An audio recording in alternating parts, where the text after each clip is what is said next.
My parents planned their dream wedding without me. They just wanted free childcare. I said no. And what happened next exposed the truth they buried. I'm Tessa, a 19-year-old female, and honestly, I've always felt like the extra piece in my family. You know, the kind of person who's technically there but doesn't really matter. My parents, who I'll just call Mom and Dad, are obsessed with looking like the perfect family. They're the type who'd send out holiday cards with professionally staged photos and a little braggy letter about how Vanessa got promoted at work or Brendan's going to grad school. I used to think that was normal, but now I realize they're just obsessed with what people think of them. Anyway, I've got two older siblings, Vanessa, 26, female, and Brendan, 23, male. Vanessa is basically my mom's clone. She's stylish, chatty, and knows how to work a room. Mom calls her the pride of the family, like she's some kind of trophy. Brendan is the golden boy. He's athletic, smart, and dating Clara, a 22-year-old female who might as well be my parents' second daughter, the way they treat her. I'm the youngest, and unlike my siblings, I'm quieter, more independent. I guess I'm the odd one out, but I didn't think that made me disposable. So, the story starts when my parents announced they were finally getting married. They've been together for 27 years, and honestly, I figured they'd just stay partners forever. But no, they decided they needed a big, fancy wedding. Not because they're madly in love or whatever, but because they wanted to show off. The wedding was set for Aspen at this ridiculously overpriced resort. Vanessa was named maid of honor, and Brendan was a groomsman. Mom was over the moon, talking about how perfect everything would be. I remember sitting at the kitchen table when they were talking about it, waiting for someone to ask me what my role would be, but no one said a word. At first I thought, okay, maybe they're just distracted with planning, they'll include me eventually. But as the weeks went by, it became clear I wasn't part of their vision. The first red flag was when Mom asked me to babysit Vanessa's kids while they went dress shopping. I didn't think much of it at first. Vanessa's kids are toddlers, and they can't exactly sit quietly in a bridal shop, so I stayed home while they all went out.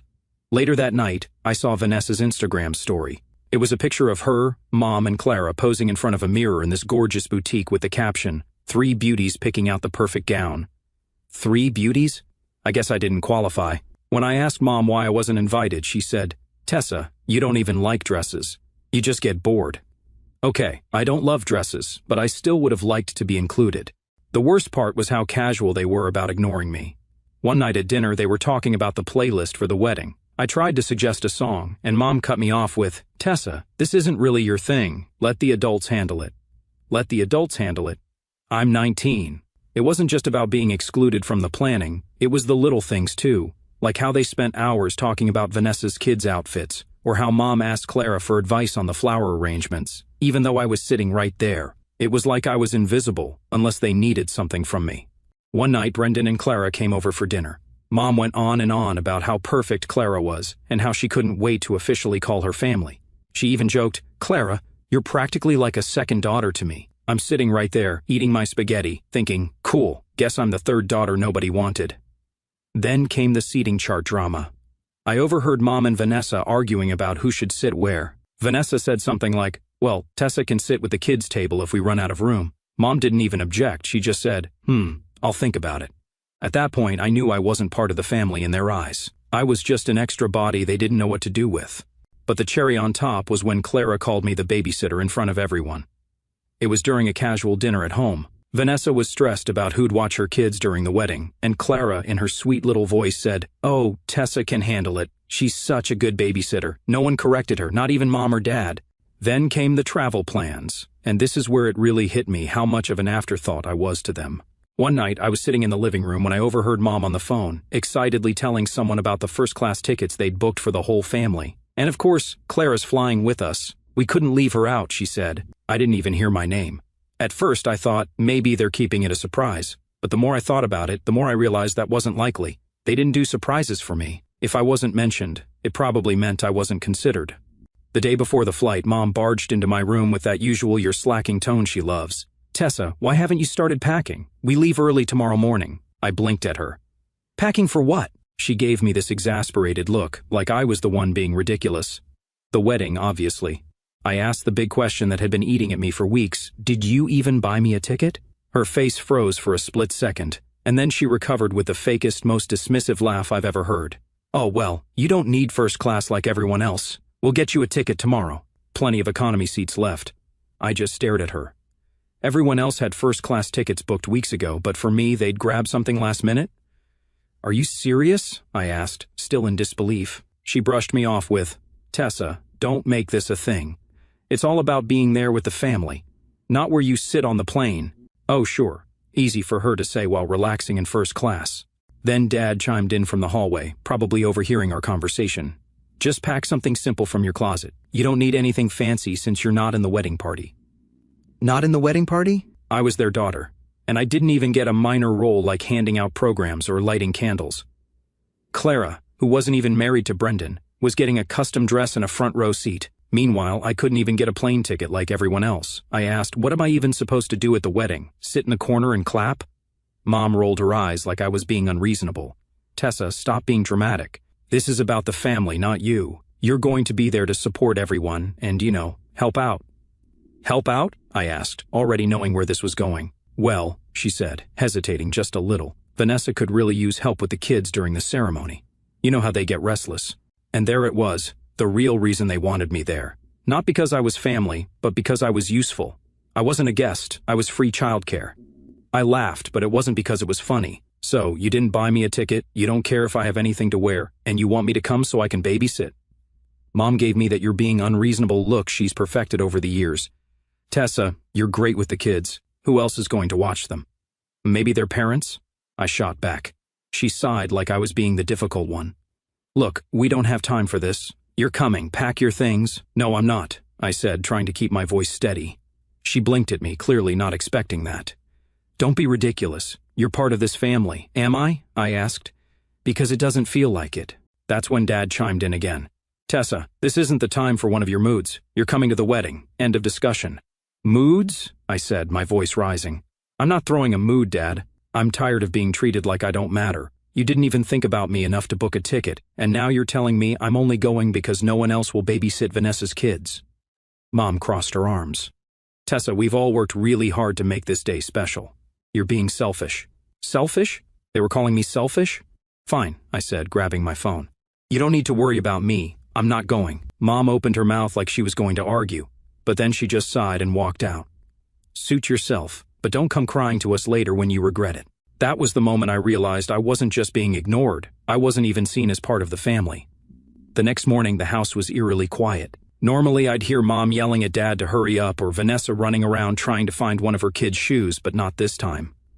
I guess they all left super early because by the time I woke up, the house was already empty. They didn't even knock on my door to say goodbye. No text from Mom, no "Are you sure you won't come?" From Dad, not even a "We'll miss you" from Vanessa or Brendan. It was like I'd ceased to exist the moment I said I wasn't going.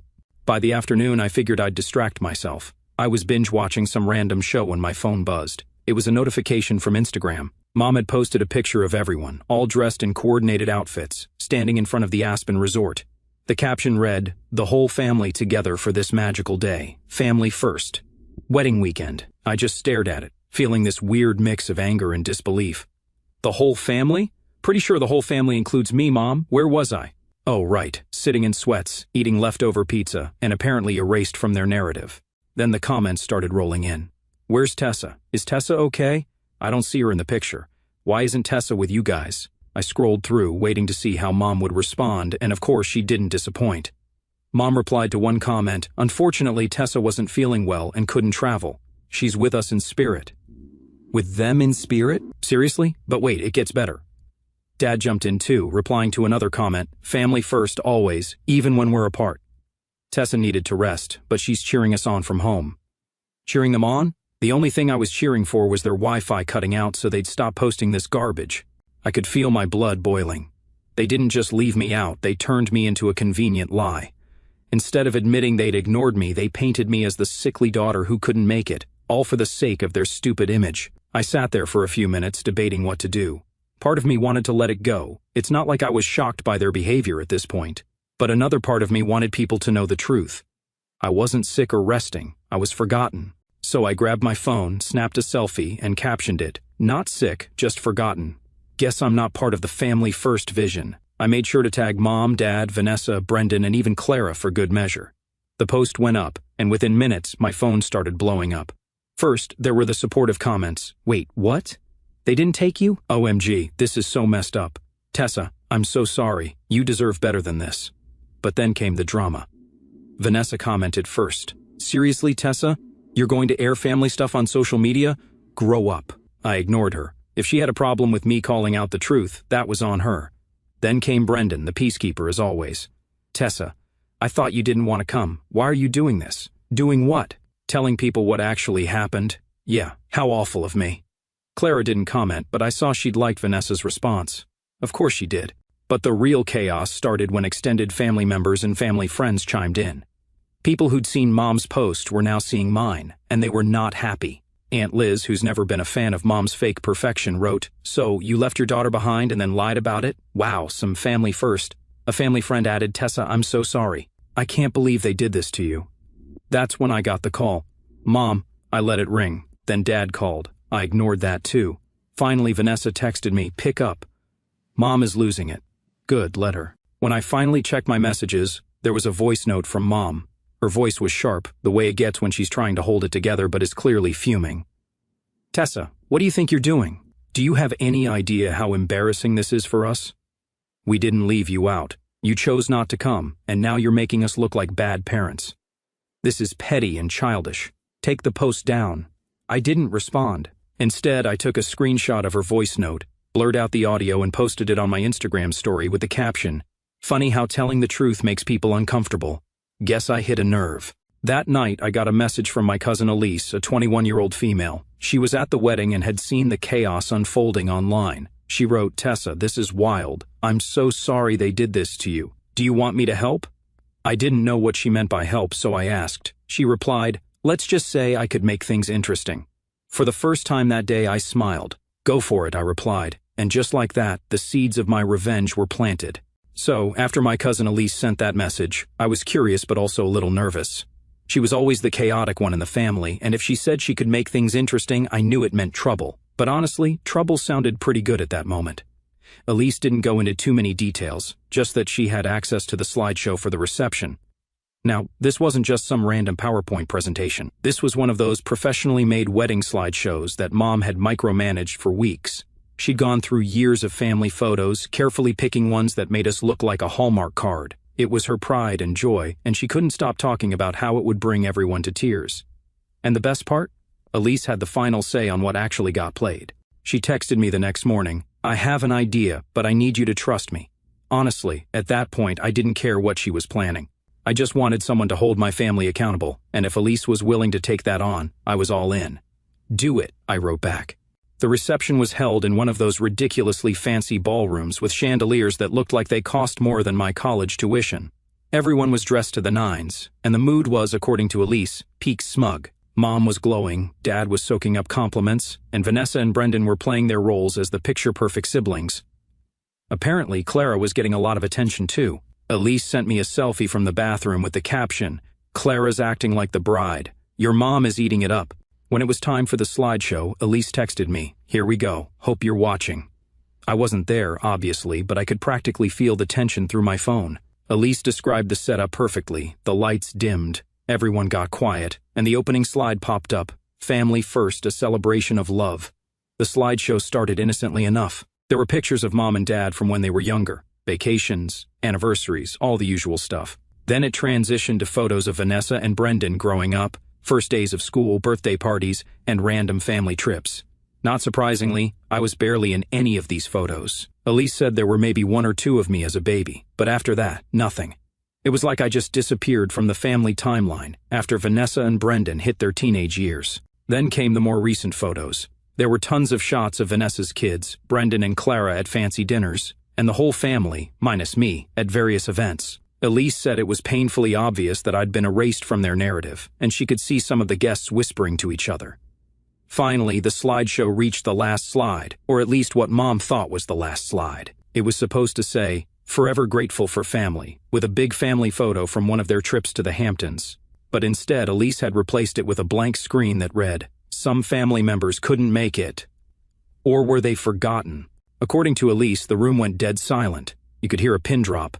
Vanessa was the first to react. She gasped audibly and muttered, "What the hell is this?" before storming out of the room. Brendan, who had been sitting next to Clara, looked like he wanted to sink into the floor. But the best reaction? Mom. The guests started murmuring. People were pulling out their phones, probably scrolling through Instagram to see what was going on. Mom, trying to save face, stood up and said, "Oh, that must have been a mistake. Let's give a big hand for the beautiful memories." Nobody clapped. Elise texted me right after the slide played, "Mission accomplished. Your mom is losing her mind." Apparently, a few family friends had already started asking questions. One of them, Aunt Janice, marched right up to Mom and asked, "What did that slide mean? Where's Tessa? Why wasn't she included?" Mom, trying to keep it together, went with the same lie she'd been using all weekend. Oh, Tessa wasn't feeling well, so she stayed home. She didn't want to risk getting anyone sick. But here's the thing, by that point most of the guests had already seen my Instagram post. Elise had made sure of it. She'd shown it to a few cousins before the slideshow, and it spread like wildfire. One of the cousins, bless her, actually pulled up my post and showed it to Aunt Janice. "Doesn't look sick to me," she said, loudly enough for several people nearby to hear. That's when things really started to spiral. Guests began openly questioning Mom and Dad, asking why I wasn't there and why they lied about it. A few people even brought up the slideshow and said it was heartbreaking to see me excluded. Mom tried to play it off, but the damage was done. Meanwhile, Elise kept feeding me updates. "Your mom is cornered by Aunt Janice and Uncle Mike. It's brutal. Vanessa is crying in the bathroom. She's mad people are talking about you instead of her. Clara just asked Brendan if they should leave early. LOL." I was sitting at home, eating popcorn and living for every single detail. For once, the family who had spent years ignoring me was being forced to answer for it. By the end of the night, Mom was visibly shaken. She gave some half-hearted speech about how family is everything and how much she missed having everyone together, but nobody was buying it. When the reception finally ended, Elise sent me one last message. "Your mom just left in tears. Dad looked like he wanted to kill someone. Best wedding ever." I couldn't stop laughing. For the first time in years, I felt like I had a voice, even if it was through Elise's perfectly executed chaos. So, the morning after the wedding, I woke up to a barrage of notifications, texts, Instagram DMs, Facebook messages. My phone was blowing up. I couldn't even open one app without seeing someone mentioning the slideshow or the drama it had caused.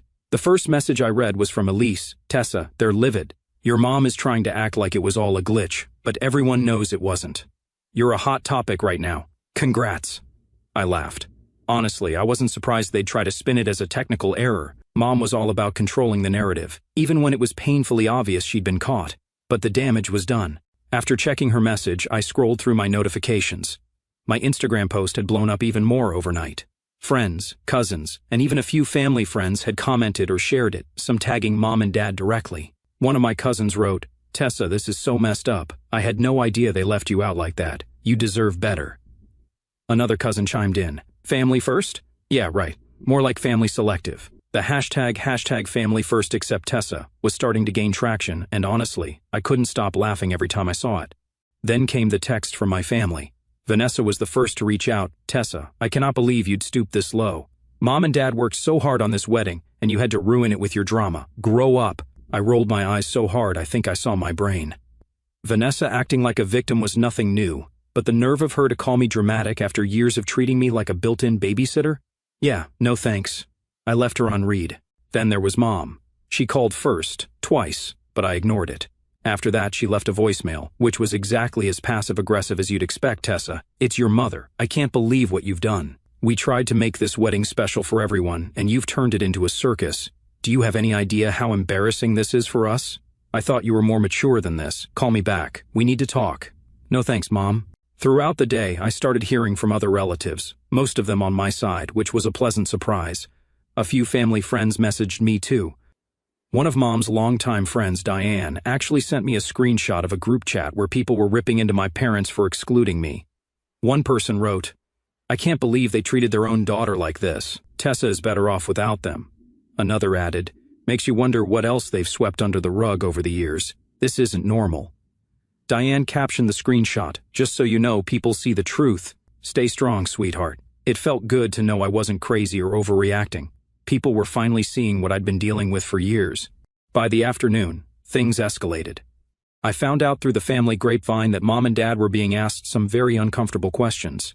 Apparently, a few of their closest friends had confronted them about why I wasn't at the wedding. Mom stuck to her story about me being too sick to travel, but people weren't buying it. Elise later told me that Mom and Dad left Aspen early, cutting their honeymoon short. I guess the stress of everyone calling them out got to be too much. One of my younger cousins, Jake, said, "Tessa, I always thought you were so quiet because you didn't care about family stuff, but now I see they just never gave you a chance. I'm sorry."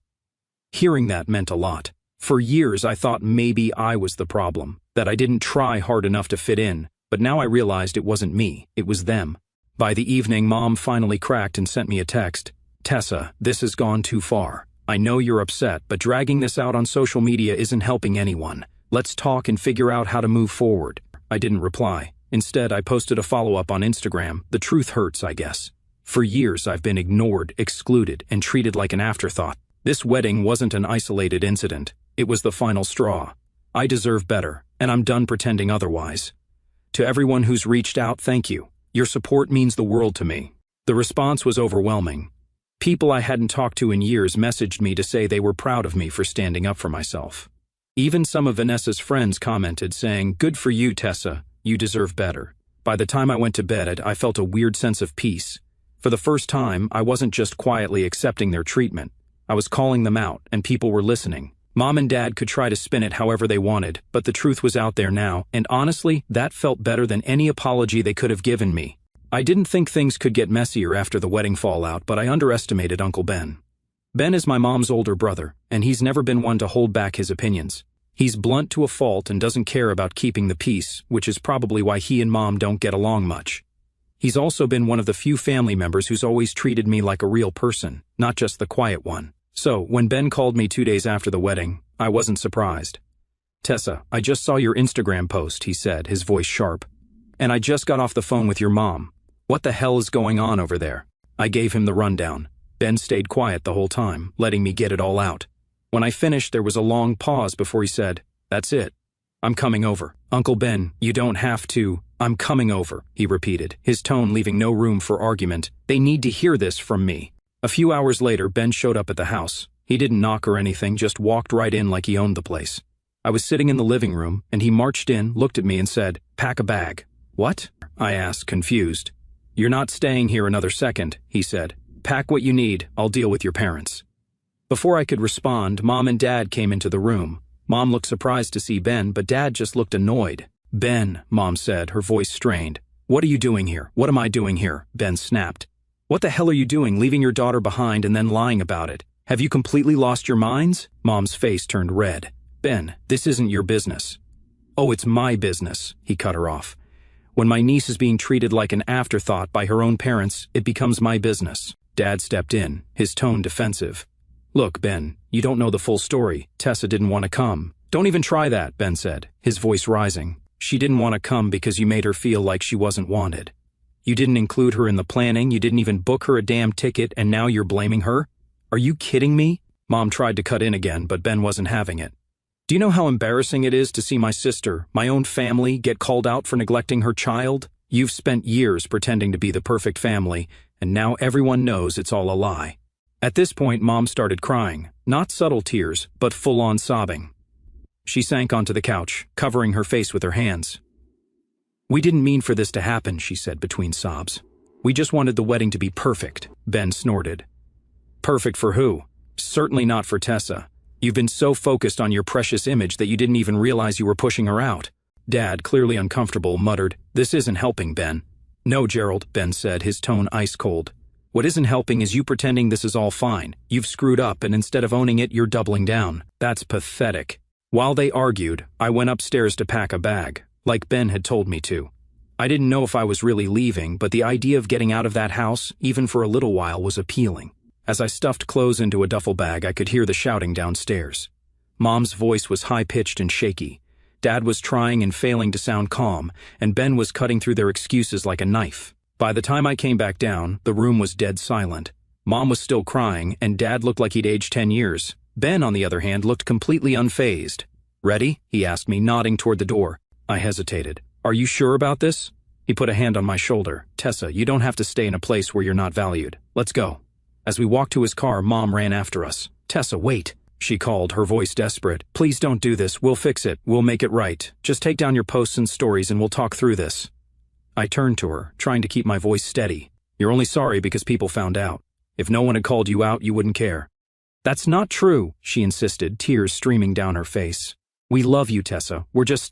We've been under a lot of pressure. I shook my head. That's not an excuse. She reached for my arm, but Ben stepped between us. Back off, Marcia, he said firmly. You've done enough. The ride to Ben's house was quiet at first. I think he could tell I needed time to process everything. Finally, he said, You know, Tessa, you don't have to go back there if you don't want to. I don't know, I admitted. It's not like I have a plan or anything.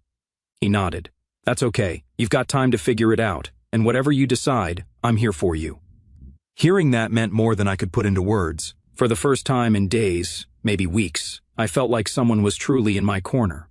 Over the next few days, I started to feel like myself again. Ben and his wife Anna didn't push me to talk about what happened, but they made it clear I wasn't alone. By the end of the week, I knew one thing for sure. I wasn't going back to that house. Not unless something drastically changed. Staying at Uncle Ben and Aunt Anna's house was like finally coming up for air after years of treading water. For the first time in what felt like forever, I wasn't constantly on edge or waiting for someone to guilt-trip me. They didn't treat me like a burden or an afterthought. They just let me exist without all the drama. Meanwhile, back at my parents' house, things were falling apart. Elise kept me updated on all the fallout from the wedding, and honestly, it sounded like chaos. Apparently, Mom tried to hold a family meeting to address the situation and get everyone back on the same page. Elise told me Vanessa was furious because the whole wedding was overshadowed by the slideshow drama. Brendan was uncomfortable, as usual, and kept trying to smooth things over, but even Clara was over it. She's mad that people are saying you should have been there, Elise texted me, like she thinks they're taking attention away from her moment. Of course, Vanessa made it all about her. Classic. Mom and Dad didn't waste any time trying to reel me back in. They left a series of voicemails, each one sounding more desperate than the last. Tessa, we just want to talk. Please call us back. We need to fix this as a family. You're being unfair. This isn't like you, Tessa. Please, let's sit down and work this out. I ignored them all. Then Mom started texting. We love you, Tessa. We just didn't realize how left out you felt. Can we talk? Followed by, we're planning something special for you. A late celebration, just for you. A celebration? Really? They couldn't even include me in their actual wedding but thought a consolation prize would fix things? But the best part? They started telling people they were planning to give me a car for my birthday as a way to make amends. I only found out because Elise overheard them on the phone with Aunt Janice. A car wasn't going to magically erase everything they'd done, and the fact that they thought it would just proved how out of touch they were. A few weeks later, with Uncle Ben's help, I moved out of his house into my own place. It was the best feeling ever. For the first time, I had a space that was mine. Of course, my parents weren't thrilled. Mom called me the day I moved in, begging me to come back home. Tessa, you don't have to do this, she said. We're your family. You belong here. Do I? I asked. Because it hasn't felt like it for a long time. She didn't have an answer for that. So here I am now, in my cozy little apartment, figuring out life on my own terms. I'm still working at the bookstore and saving up for school. I've started therapy, which Uncle Ben insisted on paying for, and it's been helping me unpack a lot of the baggage from my childhood. As for my parents, we're not exactly on speaking terms. Mom still tries to text me occasionally, but I keep it short. Dad hasn't reached out much, which isn't surprising. I think he's embarrassed, and honestly, he should be. It's crazy how much has changed in just a few months. For so long, I felt trapped, like I'd never escape their shadow. But now, I finally feel free. And the best part? They can't spin this to make themselves look good. The truth is out there, and everyone knows what really happened. Anyway, thanks for sticking with me through this whole mess. I'm not sure what the future holds, but for the first time, I'm actually excited to find out.